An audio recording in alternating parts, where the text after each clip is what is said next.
This story is titled, "A Week Before My Wedding." My adult daughter confessed she was pregnant with my fiancé's baby. 2 years later, she is a single mom begging for help. I never thought I'd be one of those people posting on the internet about their life falling apart. But here I am. I'm 45, and what was supposed to be the happiest day of my life turned into an absolute nightmare. I don't even know where to start because every time I think about it, my chest feels like it's going to explode. I guess I'll start from the beginning and see if writing this out helps me make sense of it. I met Chris 3 years ago at work. We're in different departments, but our paths crossed during a team project. He was charming, funny, and just so attentive. After being married to my ex-husband David, who was emotionally distant and focused only on his career, Chris felt like a breath of fresh air. He was the kind of guy who would bring me coffee without me asking, or leave little notes on my desk to cheer me up during a stressful day. He made me feel seen in a way I hadn't felt in years. I'd been divorced for about 2 years when we started dating. My daughter, Emma, was in her final year of college at the time, and we'd always been close. I raised her mostly on my own, since David was always working. Emma was my rock during the tough times, and I always thought we had a special bond. I was a little nervous about how she'd react to me dating again, but she surprised me. She seemed genuinely happy for me, and even joked that I deserved a good guy like Chris. Fast forward a couple of years, and Chris proposed during a weekend getaway. It was the perfect moment. Sunset on the beach, waves crashing in the background, and a gorgeous ring that I didn't even know I wanted until I saw it. I said yes, and it felt like my life was finally coming together. After so many years of putting myself last, first for David's career and then for raising Emma, I felt like I was getting my second chance at happiness. Emma seemed thrilled when we told her about the engagement. She hugged me, said she couldn't wait to help with the wedding planning, and even offered to be my maid of honor. I was touched. She said she wanted the day to be perfect for me because I deserved it. I couldn't have been happier. Little did I know, everything was about to fall apart. Chris and Emma worked closely together on the wedding planning. I was swamped with a big project at work, so I left most of the details to them. They picked out flowers, met with vendors, and spent hours finalizing the guest list. I thought it was sweet that they got along so well. Chris even gave Emma career advice since she was just starting out in marketing, and she seemed to look up to him. I never saw any red flags. Not one. How blind could I have been? The day before the wedding, I was going over my vows at home when Emma showed up unannounced. She looked terrible, like she'd been crying for hours. My first thought was that she was overwhelmed with wedding stuff or maybe nervous about her speech. But no, it was so much worse. She sat me down on the couch and started sobbing. I tried to comfort her, but she pulled away and said, "Mom, I have to tell you something, and you're going to hate me." My stomach dropped. I don't know why, but I immediately knew it was bad, like life-altering bad. Then she said the words that shattered my entire world. "I'm pregnant, and it's Chris's baby." I froze. My brain just stopped working. For a second, I thought I misheard her. I asked her to repeat what she said, and she did, word for word. Then she added that they'd been seeing each other for 4 months. 4 months. While I was planning my wedding, my daughter was sleeping with my fiancé. I couldn't process it. It felt like the room was spinning. I thought I was going to throw up. I called Chris right then and there and told him to come home immediately. I didn't say why, but I think he knew from the tone of my voice. He showed up 15 minutes later, and those 15 minutes were the longest of my life. Emma sat there sobbing, and I just stared out the window, feeling like my whole world was collapsing. When Chris walked in and saw Emma crying, the first thing he said was, "You told her?" Just like that. No denial, no shock, just a calm acknowledgement like they were discussing a change in plans. That's when I lost it. I started screaming at him, asking how he could do this to me, how long it had been going on, and whether he ever really loved me, or if I was just a way to get close to Emma. He just stood there, looking guilty and pathetic. Chris tried to explain, saying he hadn't planned for this to happen, like that made it any better. He said he loved me when he proposed, but spending time with Emma made him realize he had feelings for her too. He claimed they'd tried to fight their feelings, but couldn't help falling in love. Emma just kept crying and saying she was sorry. Sorry? Sorry doesn't even begin to cover the damage they did. I threw them both out of my house that night. I didn't care where they went. I couldn't stand to look at either of them. After they left, I broke down. I called Lisa, who came over immediately. She stayed with me for days, helping me cancel the wedding and deal with the logistics. I couldn't even bring myself to explain the real reason to most people. I just told them that Chris and I realized we weren't right for each other. The worst part was the memories. Every little detail of the wedding planning was tainted. The flowers, the venue, the dress. I couldn't look at any of it without feeling sick. I burned my wedding dress in the backyard the night after they left. It sounds dramatic, but it felt cathartic. Like I was purging their betrayal from my life. I haven't spoken to either of them since that day. I blocked their numbers and deleted them from all my social media. I couldn't deal with the reminders.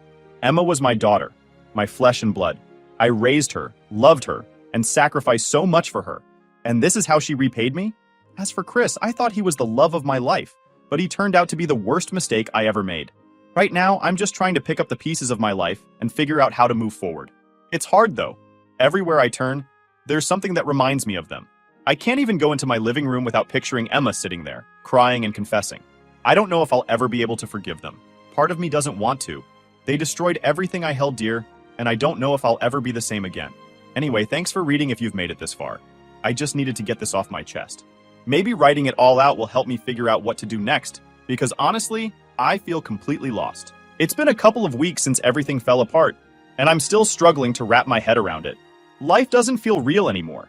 It's like I'm stuck in this limbo, where every day I wake up hoping it's all just been a horrible dream, but then the reality hits me like a freight train. Chris and Emma's betrayal is all I can think about. I can barely eat or sleep, and when I do, it's nightmares. I don't know how I'm supposed to move on from this. Canceling the wedding was a nightmare in itself. Do you know how embarrassing it is to have to call dozens of people and tell them the wedding is off without giving them the full story? I just couldn't bring myself to explain why, so I kept it vague. Chris and I realized we weren't right for each other, I told them. The pity in their voices was unbearable, and the whispers behind my back are even worse. I know people are gossiping. Some of my coworkers keep giving me these weird, sympathetic looks, and I overheard one of them speculating about what happened. It's humiliating. On top of that, the financial burden of canceling everything has been overwhelming. The venue refused to refund the deposit because it was such short notice. That's $15,000 gone. The caterers, the photographer, the florist, all of them are only willing to refund a fraction of what I paid. I even tried contacting Chris to see if he would help cover some of the costs, since he's equally responsible for this mess. But I couldn't bring myself to unblock him. Besides, I know he'd probably try to spin it like he was doing me a favor. No thanks. Lisa, my best friend, has been my lifeline through all of this. She's been staying with me on and off, helping me sort through the wreckage. She's the one who called some of the vendors and dealt with their attitudes when I couldn't. I'm not sure what I'd do without her. Every time I feel like I'm about to collapse, she reminds me that I'm stronger than this. But even with her support, I feel like a shell of who I used to be. The worst part is how empty the house feels. It's not like Chris had moved in yet, but his presence was everywhere. The pictures of us together, the little gifts he'd given me, the notes he used to leave for me. They're all reminders of the life I thought we were building together. I couldn't stand to look at any of it, so I boxed everything up and shoved it in the garage. I haven't decided what to do with it yet. Part of me wants to burn it all, but another part of me can't bring myself to let go completely. Maybe I'm still clinging to the idea of who I thought he was. As for Emma, I've completely cut her off. I blocked her number, her social media, everything. I know some people would say, but she's your daughter. And trust me, I've thought about that a lot. But the level of betrayal, I just can't. She wasn't some naive teenager who made a mistake. She's a grown woman who knew exactly what she was doing. She looked me in the eye every single day, knowing she was sleeping with the man I was going to marry. That kind of betrayal isn't something you can just forgive and forget. Emma's tried to contact me, though. She's left voicemails, sent emails, even showed up at my door once. I didn't answer. I couldn't. The last thing she said before I slammed the door was, "Mom, I need you." Need me? After what she did? It's almost laughable. She didn't need me when she was sneaking around with Chris. She didn't need me when she was destroying my life. Now, because her world is falling apart, I'm supposed to drop everything and help her? I don't think so. And then there's the baby shower invitation. Oh, that was the cherry on top of this whole disaster. It was from Sarah, Chris's sister. She was supposed to be one of my bridesmaids. So when I saw the pink envelope with her handwriting, I thought maybe it was some sort of apology or kind words. Nope. It was an invitation to a baby shower for Emma. The audacity to invite me, calling me the grandmother-to-be, made my blood boil. The nerve of these people to think I'd want to celebrate the product of their betrayal. I called Sarah immediately. I wasn't going to let this slide. I asked her if she had lost her mind. She just kept saying things like, "But it's your grandchild." And family should stick together. Family? The word feels meaningless now. How is it sticking together when two people I trusted the most ripped my life apart? She even had the nerve to say, "True love doesn't follow rules." At that point, I just hung up. There was no reasoning with her. It doesn't stop there, though. David, my ex-husband, decided to weigh in too. Apparently, Emma went crying to him about how mean I was being. And of course, he had to chime in with his unsolicited opinions. This is the same man who was so emotionally absent during our marriage that Emma barely remembers him being around. And now he wants to lecture me about parenting? He had the audacity to say, "If you'd been more present, maybe she wouldn't have these issues." I reminded him that he chose his career over his family for 2 decades, and that he had no right to judge my parenting. That shut him up pretty quickly. Work has been brutal too. Chris works on the same floor, and even though I requested to be moved to another department, I still see him in passing sometimes. The first time it happened, I thought I was going to throw up. He just gave me this awkward nod, like we were acquaintances or something. How does he act like nothing happened? It makes my skin crawl. The whispers from coworkers don't help either. Everyone knows something happened. They just don't know what. I can feel the judgment every time I walk into the break room. I've been trying to focus on work to distract myself, but it's hard. My concentration is shot, and I find myself zoning out constantly. I've even started taking walks during my lunch break just to avoid running into Chris or anyone else who might ask questions. The solitude helps a little, but it's not enough to keep the intrusive thoughts at bay. Right now, I don't know what the future holds. I've thought about moving, selling the house and starting fresh somewhere new. But I've lived here for so long that the thought of leaving feels overwhelming. Plus, it's not just the house, it's the memories. This was supposed to be the place where I started my new life with Chris. Instead, it's just a constant reminder of what I've lost. Every day feels like a battle to get through.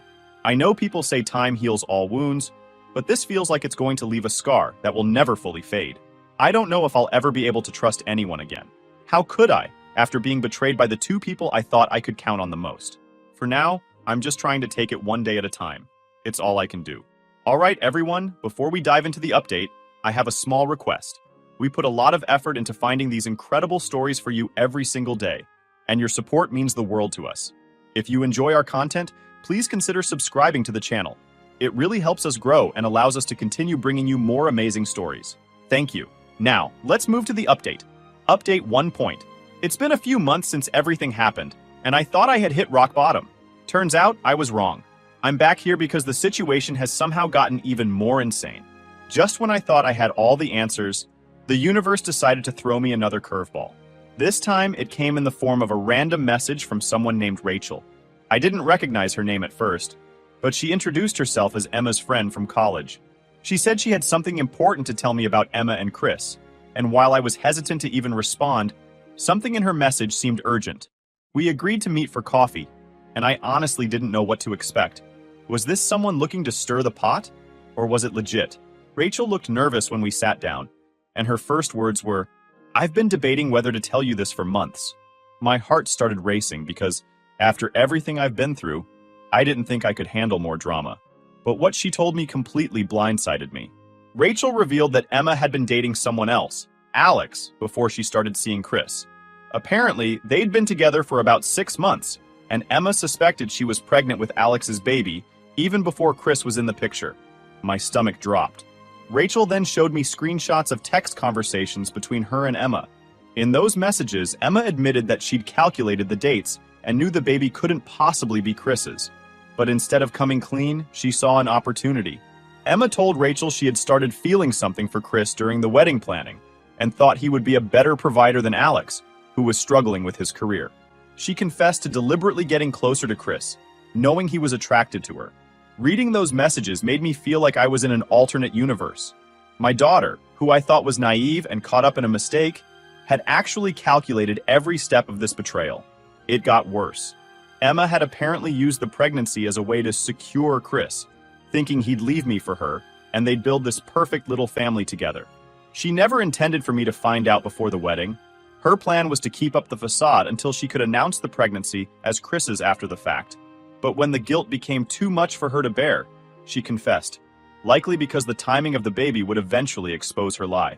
After hearing all of this, I didn't know whether to laugh, cry, or scream. Rachel seemed genuinely torn about telling me, but she said she felt like I deserved to know the truth. She had debated telling Chris herself, but was worried about the backlash. I thanked her for coming forward and left the cafe feeling completely numb. I didn't even know how to process this new information. All this time, I'd been blaming myself for being blind, for not seeing the signs. Now I realized I wasn't just dealing with betrayal. I was dealing with manipulation on a level I never thought Emma was capable of. That night, I made a decision. I created an anonymous email account and sent the screenshots to Chris. I didn't include any explanation or message, just the evidence. I didn't care how he reacted. He deserved to know the truth. If he wanted to continue his life with Emma after learning about her lies, that was on him. 2 days later, Emma showed up at my door. She looked like she hadn't slept in days. Her hair was a mess. Her eyes were swollen, and she was visibly shaking. She asked if she could come in, but I stood in the doorway, blocking her. She started crying immediately and said, "Chris knows everything. Did you tell him?"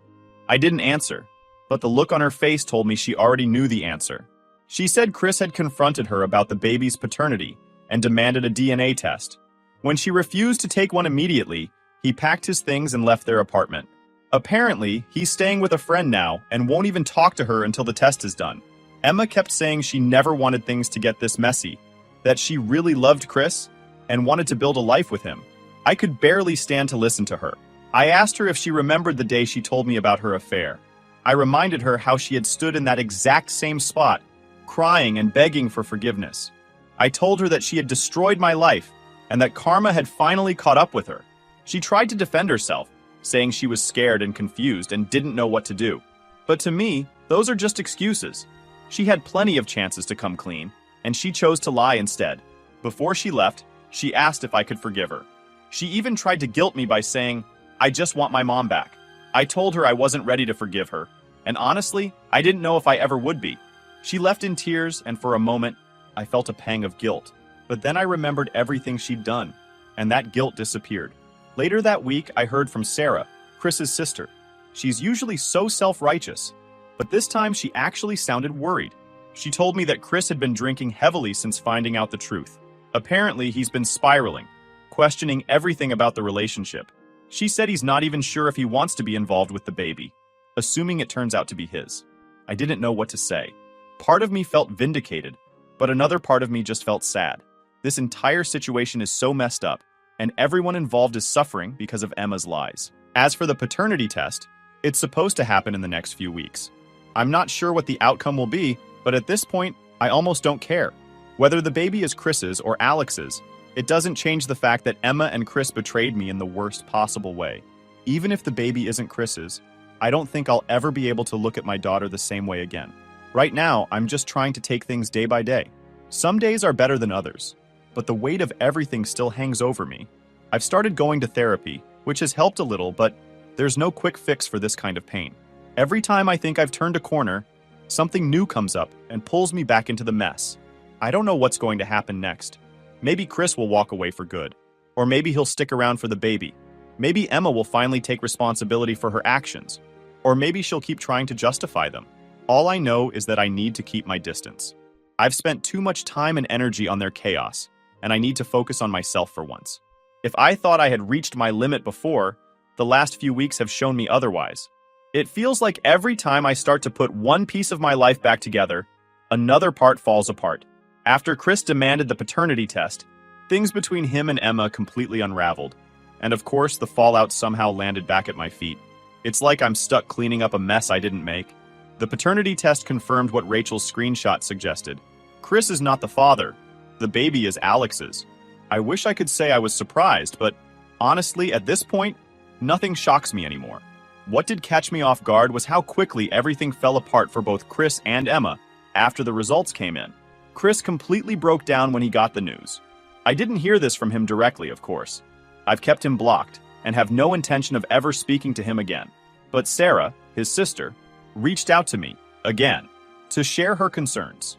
She told me Chris left their apartment the same day he got the results and moved in with a mutual friend. Apparently, he's been drinking heavily and spiraling into depression. According to her, he started blaming himself for being blinded by love and is questioning every decision he's ever made. While part of me thinks he deserves to feel the consequences of his actions, another part of me feels a twinge of pity. He's finally experiencing a fraction of the betrayal and devastation I've been living with for months. As for Emma, the fallout has been even harsher. The paternity results set off a chain reaction in her life. Alex, the baby's biological father, was furious when he found out she had tried to pass off his child as someone else's. He demanded another DNA test to confirm the results, which only further humiliated Emma. From what I've heard, again through Rachel and mutual acquaintances, Alex has completely cut her off. He told everyone at their workplace about what she did, and the gossip spread like wildfire. Emma eventually quit her job because the tension became unbearable. She's been struggling to find stable work ever since. Emma's situation is even worse financially. Chris had been helping her with rent and expenses before the paternity results came out. Once he left, she was on her own. Her lease is ending soon, and she can't afford the rent increase. She's been staying with friends here and there, but she's running out of options. Last week, she showed up at my door, again asking for help. When I opened the door, I barely recognized her. She looked worn down, like the weight of everything was finally catching up to her. She was holding her baby, a little boy she named Noah, and she broke down crying as soon as she saw me. She begged me to let her move in, just for a little while, until she could get back on her feet. She said she was sorry for everything she'd done, that she had learned her lesson, and that being a single mom had changed her. She said she needed my help and tried to guilt me by saying I was punishing Noah for her mistakes. I stood there listening to her, and all I felt was exhaustion. For months, I've been carrying the weight of her betrayal, Chris's lies, and the fallout of their choices. And now she wanted me to swoop in and save her? I told her no. I told her that while I felt bad for Noah, I couldn't just forget everything she'd done. She made her choices, and now she has to live with them. She started crying harder, calling me cruel and heartless. She said she didn't have anyone else to turn to. It was one of the hardest things I've ever done, but I closed the door. I couldn't bring myself to let her back in, not after everything. After she left, I sat in my living room feeling a mixture of relief and guilt. Did I do the right thing? Was I being too harsh? Replayed the past months in my head, the lies, the betrayal, the audacity of her asking for forgiveness when she hadn't even fully owned up to what she'd done. Every time I thought about letting her move in, I remembered how she'd stood in that same spot months ago, confessing her affair with Chris while pretending she was sorry.